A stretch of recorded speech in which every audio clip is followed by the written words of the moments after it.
The Celtic Cross Tarot spread is one of the most widely used and time-tested layouts in tarot reading, not because it is mysterious, but because it is structured in a way that mirrors how life actually unfolds, layer by layer, influence by influence, seen and unseen.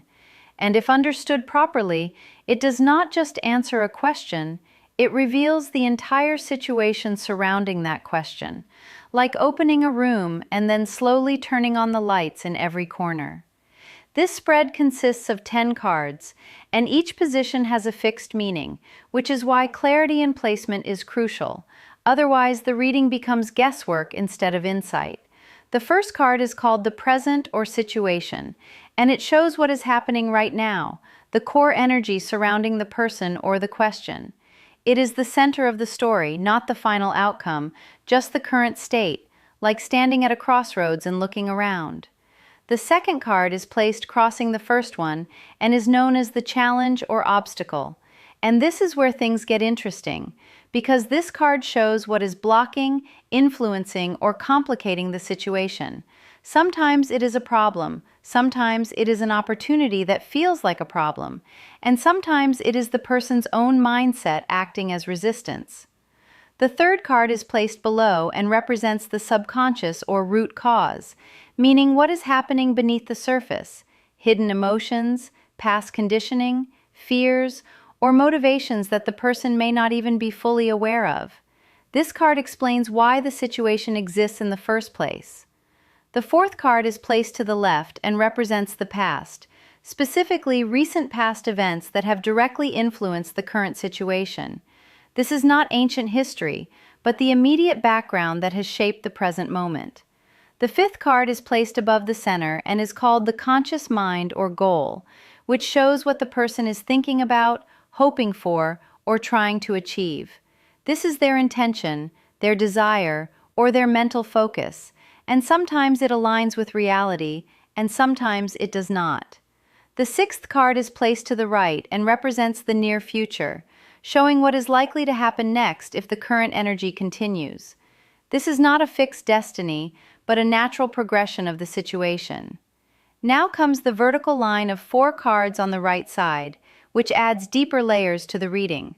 The seventh card represents the self, meaning the person's current attitude, behavior, or position in the situation. It shows how they are approaching things, whether they are confident, confused, defensive, hopeful, or something else.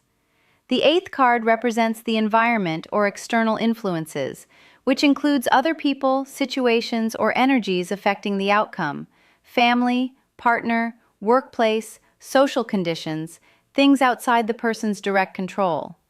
The ninth card is the hopes and fears, and this is one of the most psychologically revealing positions, because often what we hope for is also what we fear.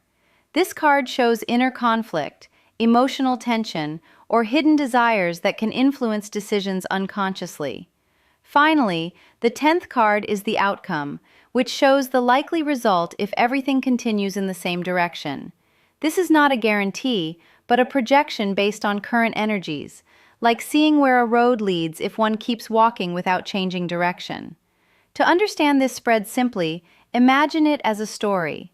The center shows where you are, the crossing card shows what is complicating it, the bottom explains the hidden reason, the left shows what led to it, the top shows what you want, and the right shows what is coming next.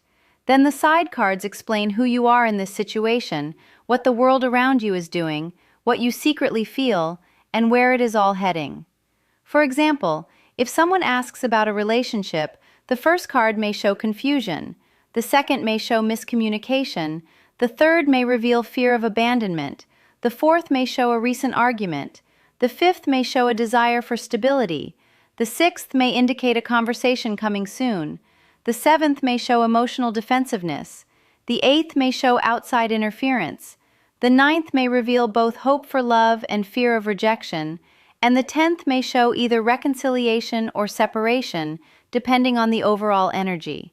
The real power of the Celtic cross lies not in predicting the future, but in showing connections, how thoughts influence actions, how past shapes present, how inner fears create outer obstacles, and how awareness can change the outcome. If one reads it carefully, it becomes less about what will happen and more about why things are happening this way and what can be done about it.